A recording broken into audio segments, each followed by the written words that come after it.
Okay, welcome everyone to this week's IPLD sync meeting. It's March the 9th, 2020. As always, we go over the things that we've worked on the past week and what we do next, and then we discuss any open items we might have. Yeah, so where's the hackpad? I probably, as always, start with myself. So in the past, oh, and please put your name on the attendees list. I basically started also to put basically the attendees list from the last week, and then basically I ask everyone who's not attending to remove himself. I worked on the Rust side of things. And so the biggest news is that finally Rust, the libp2p, is using the upstream version of Rust multi-hash. It got merged after having a fork for 1.5 years. So that's cool. And also I moved from Rust multi-hash over to Rust multi-base and then to Rust CID. And all of those have been updated with all the forks that are out there, all the major forks. And I've merged all the changes in, and I think I'm basically done. And this also means that the Rust IPFS team finally was able to move the Rust IPLD stuff to the upstream versions and doesn't use any forks anymore because those were all fork projects. Basically, this has been done the past, like, I don't know, like 8 weeks or something to basically getting everything upstreamed and working and so on. And also, while doing this, also there's now proper CI in all those repositories and so on. The next big thing is kind of changing the licenses from MIT to MIT and Apache. But that's like not a high priority. It's just like kind of in the background, but I'm also working on those ones. And I also had an idea last Friday about how we can support custom multi-codec tables. This has been an issue in JavaScript implementation as in the Go implementation. So in Go, it just comes from somewhere magic, those codec tables. And in JavaScript, it's also kind of like we basically put in all the dependencies all the time, and you basically get all the codecs all the time. It's hard to customize. And in Rust, it's also like this currently. But I try to find a way, and of course, normally the answer is traits. But then I found out that generics might work really well. I'm still like kind of figuring out, but it seems that basically the short version is that you can define generics, but you can also define custom types.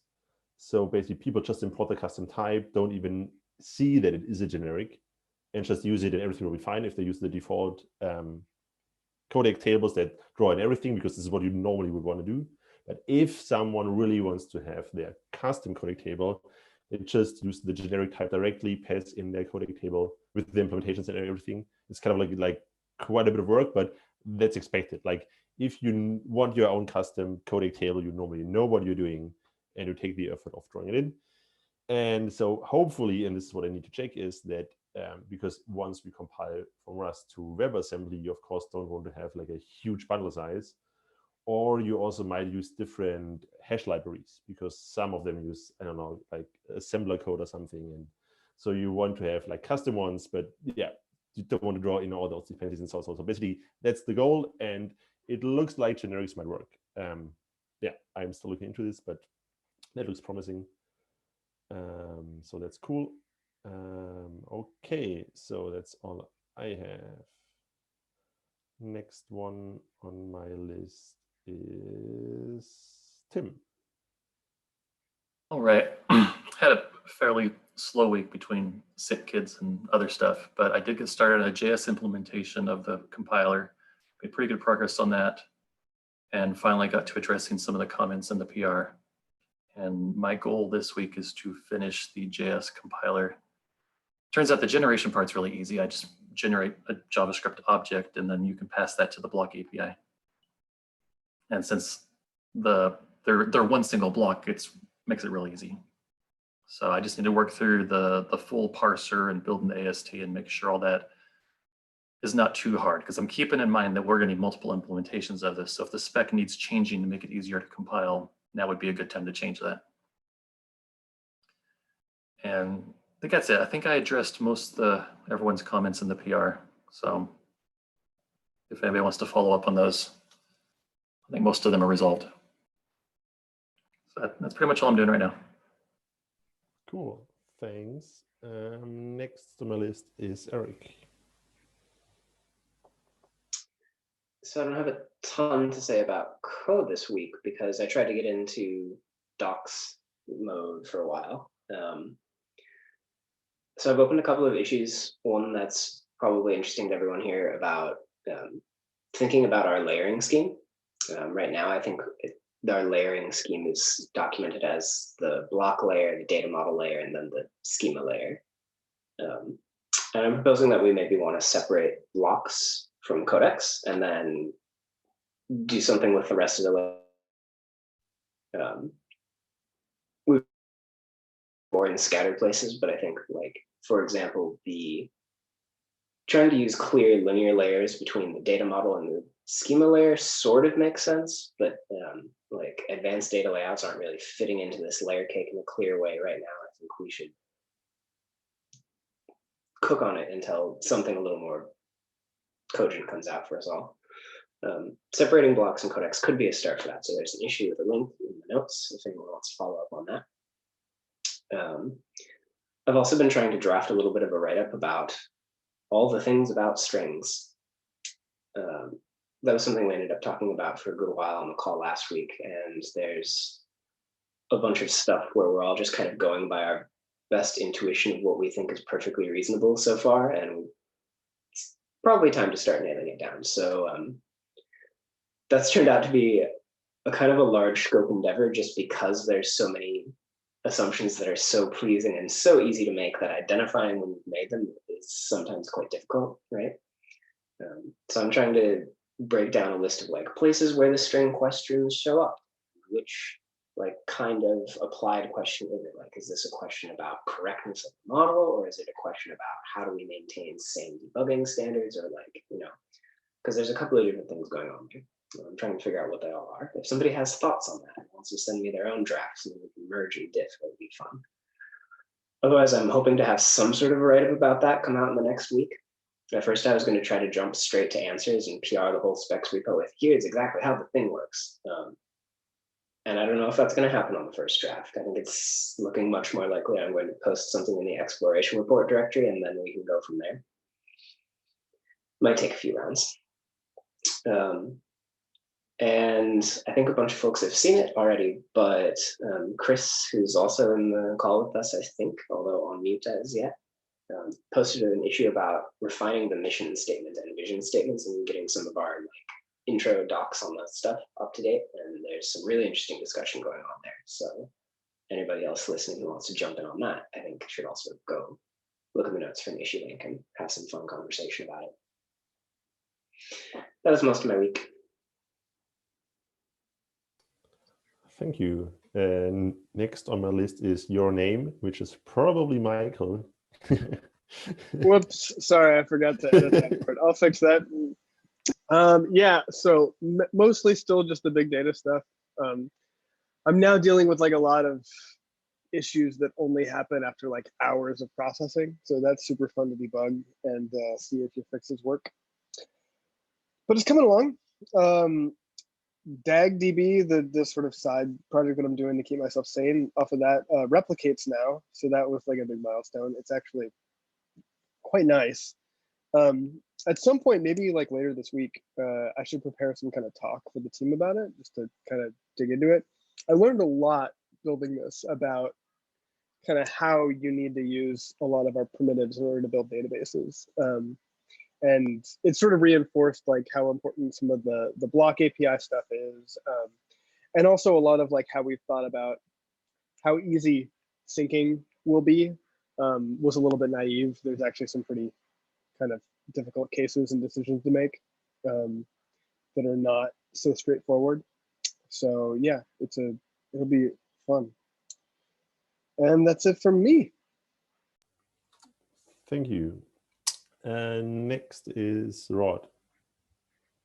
So mine's not very heavy. A lot of small things this past week, and not a ton of them. So I've had both health issues, but also this Go course had turned out to be the Go course was good, but it was just too dense, too quick, as Peter can probably attest to. And so disentangling that has been a process. So catching up on old PRs that I needed to review and stuff, discussions has been a little bit delayed. But the highlights of things I've gone through is Tim's selector spec. Finally got a chance to engage with that, and really interesting work, Tim. Really excited about seeing particularly your JavaScript code for that. The Go car, Hannah's done some really good work on that to bring selectors in so that you can make a car file so currently with Go car, the only way to make a car file is from a data store and a root, and it'll do a DAG walk to fill that up. But Hannah's introduced an alternative way to do it, which is you give it a data store and some roots, and so multiple roots, and a selector using proper IPLD prime selectors, and it'll use IPLD prime to do a walk through the selector and put only those blocks in to the car file. Now it's still just the same style car file, but it's a really good intermediate step to get to this car v2 potentially where one of the ideas is to store the selector in the car file as well, along with the root that the selector goes with. And so, yeah. So that wasn't merged overnight, but it's ready to be merged and go out. So that's pretty nice. I've been looking through Eric's massive pull request 49 on IPLD Prime, which has got the node assembler and node style stuff. Pretty cool work. This is the culmination of a lot of time that Eric's been doing this in the past, however many weeks it's been, months. So just trying to be helpful there, but also trying to understand it as well, so you can actually use it. But that's really the highlights for me. Nothing other than that major stands out. Cool. Does anyone else want to give updates or has questions? Yeah, quick update from me. Actually, I didn't see the link to the hackpad. Probably didn't get posted or something. Anyway, so I have been working on adding the car import and export to Go IPFS because of the extra concerns that we have with pinning, with GC being able to kick in while a car import is running and things like that. There was a lot of thinking that had to be done on how to actually put all of this together. I am pretty sure that by tomorrow we'll have final HPR for this, and I'll tag some of you, definitely Rod and Cool. and Michael as well, to take a look over that. And on the side of that, if we have time after after the run through, I would like to talk a little bit why do we actually have the header up front, because both when writing a car file, it's getting in the way, and when reading a car file, it is also getting in the way. So that's something that I want us to cover. Cool. Are there any other updates before we get into the question from Peter? No. Okay. I mean, you can still do updates if you want to, even later on. So yeah, then let's go to Peter's question about the structure of car files. Who wants to answer this question? Do I need to clarify the question, or? No, you're asking why it should go at the front rather than at the tail. Right. Is that right? Right, Yeah. correct. So streaming is one use case. where that comes in useful. But it actually prevents streaming because I can only validate the header after I've streamed everything in. Yeah, streaming for validation, but streaming for reading, it gives you information up front that you may need, so that you can say whether or not you want that car. Right, but all we have in the header is here are my routes. We don't actually have an index or anything. So basically, when we're importing, we need to, and because it's a little bit more involved, we basically allow patching, which means that we need to parse the routes from multiple files, keep them in memory, get everything else in, and then go back and say, okay, from what I got in and what I already have in the store, are those routes actually something that is complete, or I cannot actually pin them? Do I need to error and stuff like that? So even on reading, it seems that it's backwards, at least for the import use case. And then, Michael, you've had similar trouble with this as well, like having to pre-compute a lot. Would having it in the tail, would that have changed anything for your use case? So the tail it wouldn't work for me because, so assuming I need the header at any point in time, the tail won't work for me because it's actually quite hard to read backwards out of an S3 bucket.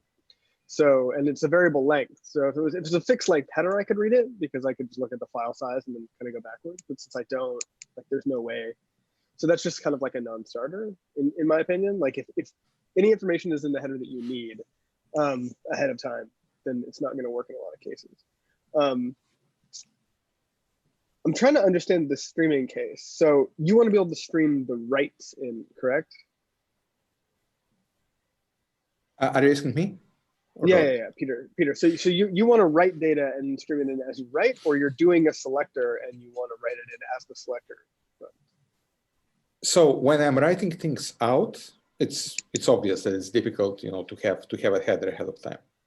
Mm-hmm. So streaming out, basically exporting, is a little bit, tricky. But I was actually wondering on import. Like I have a car file and I'm importing it in. I still need to look at the header last because I need to go through everything in the car, put it into my block store, and only then I can say, can I actually pin this stuff in the routes? Or I do not have a well-informed car file. So one, I'm a little bit confused as to why import automatically has to pin, why that's not just a separate operation. Because you could just want to import the blocks and not pin them, right? There is a very simple answer to that. So there is an option to not pin, but if you don't do that, the option is on by default to pin stuff, because if you don't do that and your car is large, the import will finish. It'll actually GC while you're running. Precisely. Well, no, it will not do that because we also have to lock everything while we're importing. But the moment the import finishes, it will happily GC everything away. And that's why if we have a multi-part car, we actually have to import everything and only then release the lock. So that's why it was a little bit more involved, because if you have car number 1 that has half of the DAG, car number 2 that has the route to pin, and the rest of the DAG, which combined with the first car actually gives you a full DAG, only then you can actually pin things. And additionally, in Go IPFS, we have the use case of doing patching, where all you get is the updates plus the new route, and you need to be able to figure out, like, okay, based on what is coming in this car, plus the rest of the stuff I already have in my data store, can actually pin this. Or I error out. Okay, so for a deterministic car file, when you import it, it should be the root first and then all of the blocks in order. So I don't know why you have to go back and read the header at the end, because you could just keep the CID around for the root and then read as you're writing. Yeah, of course. And this is what I meant. Basically, it's not a problem in terms of, like, simple matter of programming, but logically, I need the header last anyway when I'm importing. It gives me nothing. I just read the header. The only thing that I do before I actually start reading the car file is this version 1 or not? That's the only thing. That's not true though. Like, so deterministic car files aren't just the entire graph. It's the entire graph in a specific order because you need to be able to validate in order. So what you actually should be able to do is similar to like what GraphSync does on the client side. Like when you start import, you want that header to say what the root node is, and then get the root node next, validate that that's the next thing that you get. And then all the rest of the blocks should come in order. So you actually do need it first. If you're doing the validation that is deterministic as you put it in, which you probably want to do if you can only pin entire graphs and you want to make sure that you're not importing something that you can't keep around, you should probably do the validation stream in if you can. I see. I guess the other corollary to that is that basically I assume that the car files that I get are, not made by Lotus or something well behaving, that they're just car files with, they're just bags of data. So from a perspective, yes, I mean, I can validate them, but I can't really reject them unless I basically have a strict mode or something like that, because well, you probably want to run it in that strict mode, to be honest. Like, especially because you don't have the pinning infrastructure to be able to pin a selector or a partial graph. You have to have the whole thing that you're importing. So if that's the case, then you might as well just be really strict about it. Like, most of the car files that are getting created are deterministic. So all the ones that Filecoin creates outright are deterministic. All the ones that you're going to create with your export function are going to be deterministic. You can probably make this assumption and reject ones that aren't. The only people that are like creating car files that aren't deterministic are like me.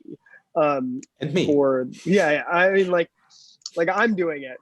But this is for like a very specific need, and like you can just say like we don't support those right now.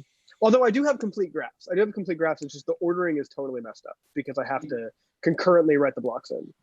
Exactly the same thing in this tool that I'm working on, and this is something that we want to open up for externals to start using for experimenting with IPFS, because before this before this issue came up, we were basically considering writing our own car file kind of thing. I mean, in spirit, which makes no sense. So basically, from GoIPFS standpoint, this is not as much a Filecoin interoperability thing, but it's more of a better version of the put API that doesn't basically give you the penalty of one round trip per block, which is actually enormous. Even on the same machine, like just hitting 1.7001. Oh, it's extraordinarily slow. You actually want to create undeterministic car files as a faster export mechanism? Okay. And import. And import, okay. In that case,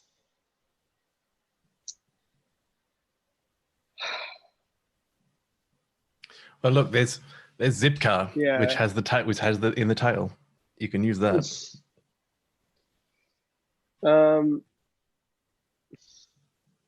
Yeah, I mean, I'm still like, I mean, it's not hurting you to have the header up front. I do see why you would need to keep a lot of stuff in memory. I think you can probably get away with just keeping the CIDs in memory though. Yeah. If you, I'm not even saying like, oh, this, a blocker or anything. I more wanted to, like, the more I think about it, the more I'm like, there is no use case aside from what you said right now with basically when you have a deterministic car file that then you can validate as you go. Any other use case for a bunch of blocks with a header kind of calls for, I want to see the header last, as opposed to I want to see it first. One use case might be inspecting a car file and saying, what does it contain? Oh, it contains a graph with these selectors that start from these roots. And if you have no way to go to the end and come back again, like with zip file, which you can do, then you have to go through the whole lot, skipping until you find the last block to get that information. So you can't do like a go inspect on a car file if the header is last, unless we introduce additional mechanisms. Also, I'll say like the current spec is basically locked, so like we can't touch it. And for the next, we're really like when we're talking about changes, we're talking about the next version. And in the next version, what we really want to do is have like there not be a header block like there is now, and have the header block be like an actual DAG CBOR block with the CID, so you can really quickly read the CID out. And for the header to contain all the selectors, so to contain the roots and any selectors for the graphs, that will be incredibly useful, because then you can really easily look at the front of a car file, really quickly parse out that CID and go like, oh, have I seen this car file before?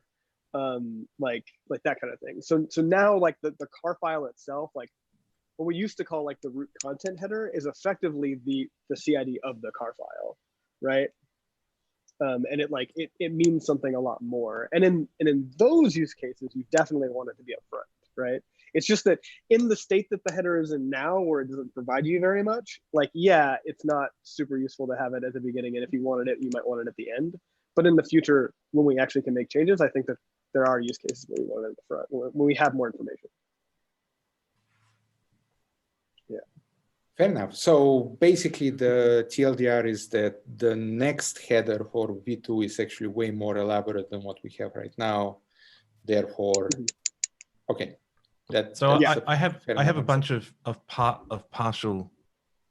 notes for car V2 that I was planning on putting up as probably a PR, a rough PR against the car spec, just to start the discussion on car V2. And I was going to try and do that this week, but I'll definitely pull you in, Peter, to make sure that you are able to air all your concerns, because I have concerns as well about the whole format, and I have since the beginning. But I don't want to pretend to be the defender of header first, because that was one of my beasts when I first came to the card spec as well.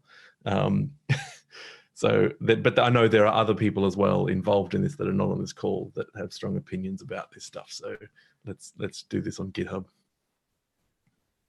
I mean, if we want to do your whole like block index thing, so you can do the really quick lookup, that would go at the end. I would want to put that at the end. For sure. I don't know what that's supposed to look like, but we should put that at the end.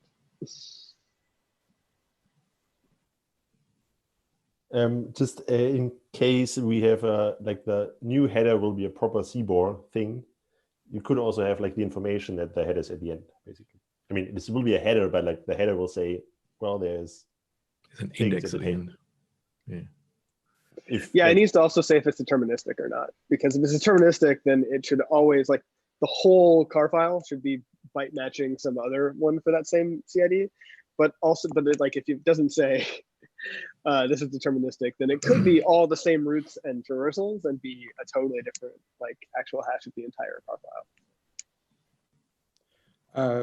I guess one more note about what you raised, Michael, that it's variable length and it's difficult to do this kind of seeking backwards. For this kind of stuff, normally what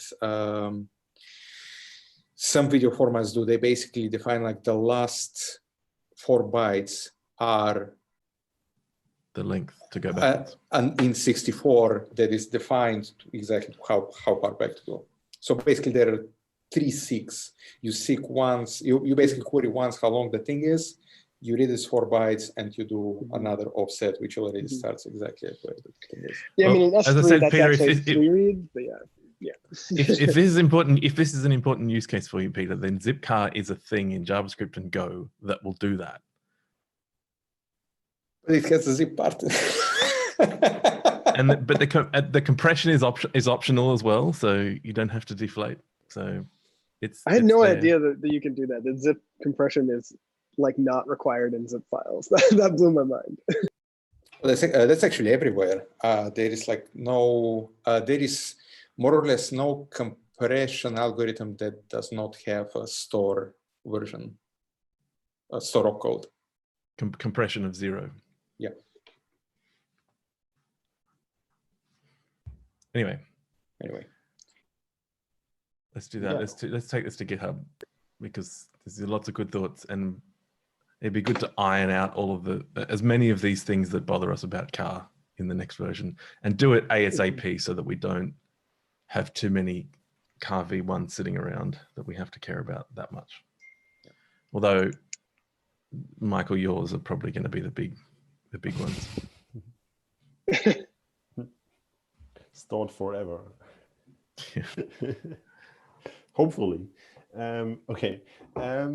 Yeah, I guess, yeah, we passed the half an hour of the meeting. So I also think we don't have anything else to discuss. I forgot to say that this week I have limited availability because I go to a conference till the end of the week. But yeah. Yeah. Cool. So yeah, see you all next week. Same time, same place. Goodbye, everyone.